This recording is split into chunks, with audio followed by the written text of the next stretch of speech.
Hi everybody, it's David out here in Korea, and week 15. This week started off very wet, very rainy, and it was forecasted, so we kind of knew it was coming up, but you're never really fully prepared for it whenever it starts monsooning on you in the middle of winter time. There's two things my daughter knows that I don't like. One is being cold and one is being wet, independently of each other. Not too bad, but when you put the two together, it's not the greatest combination. Makes me a little bit grouchy, but it was a good week altogether. We've had rain showers on and off ever since I've been here, but this was the first time it really just started pouring down and just didn't let up. And when I said monsoon earlier, it really felt like a monsoon. There was sideways rain and rain coming straight down. And I feel like the scene in Forrest Gump where he's describing all the different kinds of rain. And that's pretty much how it was for about the first 2 days of the week. Just pouring down rain constantly. Every time I would get back to my place, I had to strip down and shake everything off because I'd just be soaking wet. And it was pretty bad.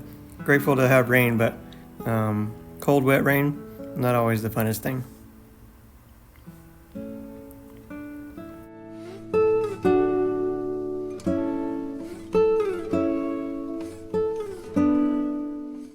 All the cold, wet weather did put me in the mood for a soup and a sandwich, so I decided I'd make some tomato soup. I used an old family recipe that's been passed down for generations. It's just the right amount of herbs and spices mixed together, and it really warms you up on a day like today. Also decided to make a grilled cheese sandwich to go along with that. This is my frying pan that's been my faithful companion, although it be a little bit ragged and maybe a little bit flimsy. I found this Korean bread, it's Korean milk bread, and this stuff is really good. It's very fluffy. I've seen it in videos before, but I never actually seen it in real life. And the bread is very, very soft, very, very fluffy. It's kind of a hard texture to describe, but yeah, just very soft, very, like I said, bouncy, and it's almost like a mattress you'd want to lay on. And I actually found out that I can make that bread with a new bread maker, so I'm going to give my hand a shot at that. Got some smoked cheddar and a little bit of ham because my granny used to always make me a grilled cheese and ham sandwich, so I was kind of missing that, so I decided to throw a slice of ham on there as well. When I make my grilled cheese, I usually butter the pan and then put the bread in the butter. I know everybody's got a different way of making it, but this is the way I like to do it, and it usually turns out pretty good.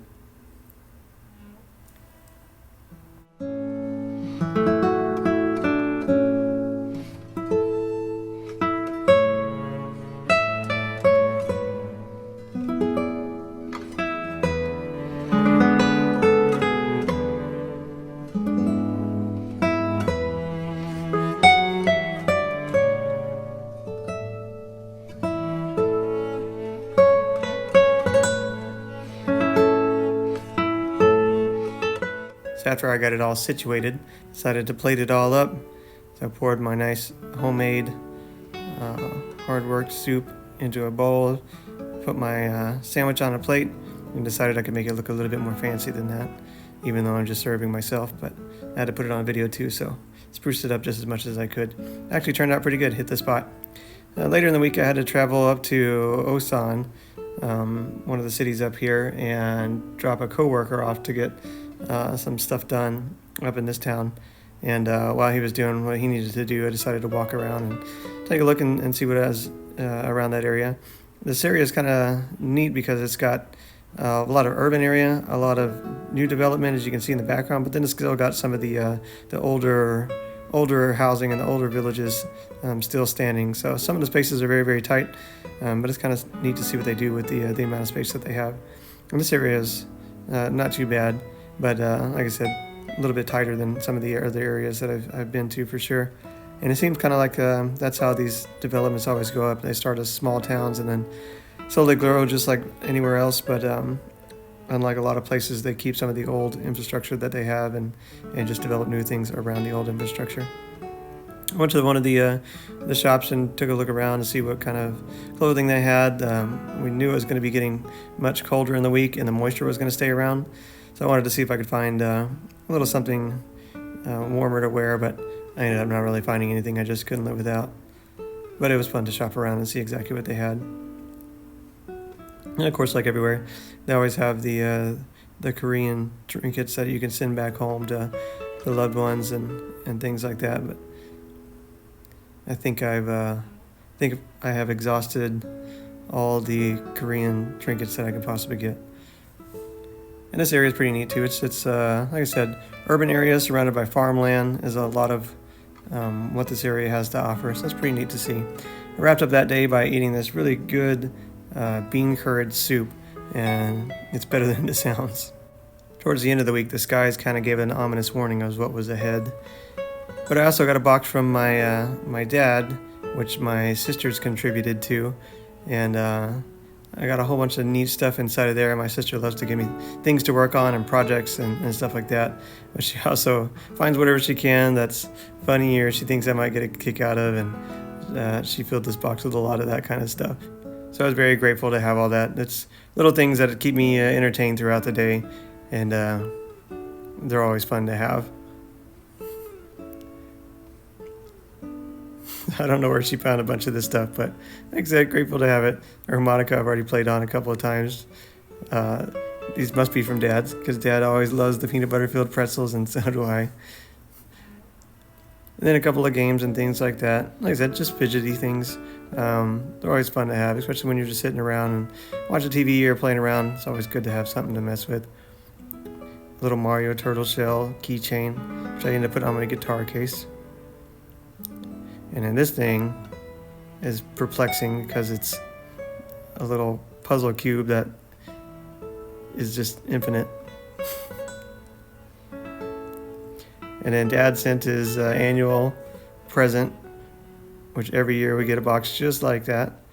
And then he also sent, this was a surprise to me, I didn't realize this was in here, a little Devil's Claw ornament. We put these on our cars in the Hallway family just to, as a little good luck charm. And so it was very awesome to have that. On Saturday, I woke up and I saw little snow flurries outside of my window. And I thought, oh, that's nice. I had heard that forecasted for this week was going to be a couple of snow flurries. And then I actually got up and looked out the window and realized, oh, that's a little bit more than a couple of snow flurries. That's a little bit of a heavier snow. So I checked the weather forecast, and it showed a huge snowstorm right over the top of us. And so throughout the morning, I just kind of watched and waited to see what it was going to do. And it seemed like it was coming down pretty solid, but the storms that we've been having, they hit the ground and then snow melts within about half a day or so. So I kind of figured that was what this one would do. But then a few more hours later, it still looked like it was going pretty strong. And so every once in a while, I'd look up and I'd see a couple of snow drifts over the rooftops. And then I'd look out and yeah, it got a little bit more heavy as the day progressed, and definitely turned into whiteout conditions at many points throughout the day. And like I said, I kept monitoring it, and I knew I had to go to the store and pick up a couple of groceries, and I knew there was going to be snow flurries, so I waited till today to do it. But I didn't think it was going to get any worse than what it really was at this point. So there's no ice or anything. And like I said, the roads were pretty clear, and they're pretty good about maintaining and getting ready for snowstorms. But then a couple hours later, it started snowing over the roadways and getting a little bit darker. And I looked at the weather again, and it was forecasted to keep coming. And they kept pushing it out a couple more hours, and eventually it was just the entire day showing that it was supposed to snow. So like I said, I still had to get out and go to the store, so I decided probably be a good time to go ahead and get out. By the time I got out there, you could see there was a couple inches of snow already on the car, which I had to use my snow scraper for the first time, the snow brush. And I haven't had to do this in many years, so this has become a foreign concept to me now, but it's something that I didn't really think I would have to do anytime soon, but here I am doing it again. Like I mentioned, the roadways are not too bad. They're prepared over here, so they were able to salt the roads and clear them as much as possible. So it wasn't too treacherous. I was able to get to where I needed to go to and able to get back just fine. And by the time I did get back, again, the snow just kept falling, and eventually it built up pretty good. I decided to take a walk outside and look at it and see exactly how bad it had gotten. And that was a mistake, because at this point the snow was blowing sideways, and I realized why people wear snow goggles, because it was blowing straight into my face and right into my eyeballs. You couldn't even keep your eyes open just because it was, if you did, you were going to get a snowflake right in the eye. But everybody always says, "Oh, the snow is so beautiful. I love the snow." Well, I'm not a biggest fan as some people are, so I could do without the snow. That's why I love living in Florida so much. I did get a box the other day, and this box came from the Cine family, and it was exactly what I was hoping it was going to be.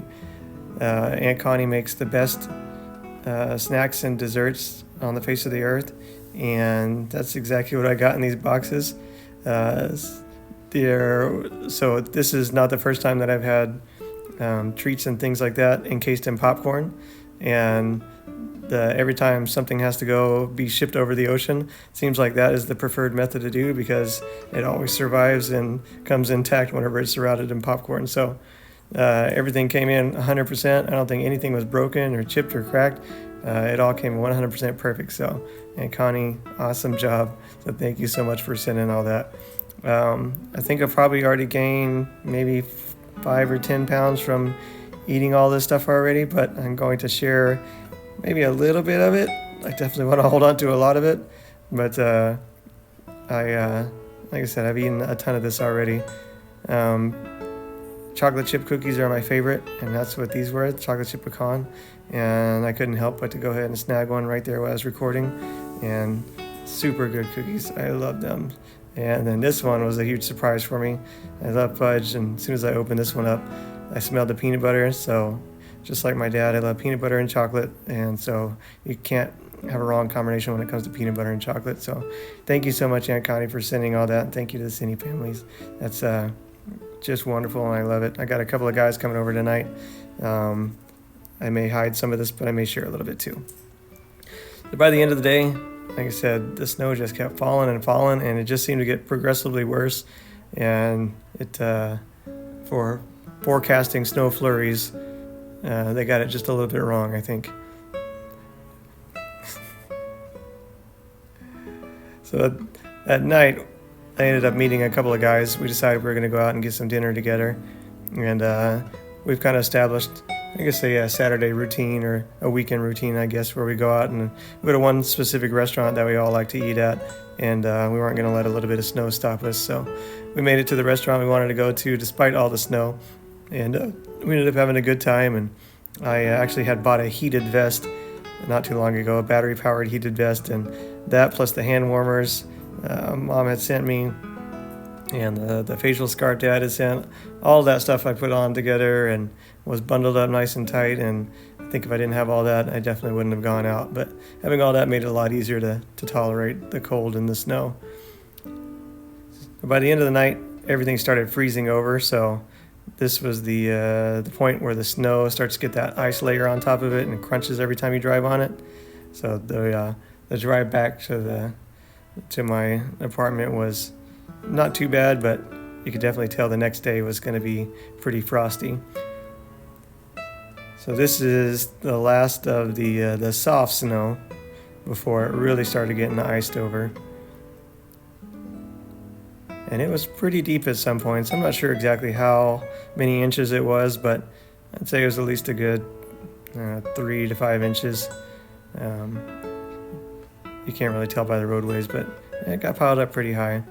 The next morning, the sun actually came back out, and it was still just so cold that everything was iced over, but it was fun. So good week all in all. Love you, everybody. God bless. Thanks for watching.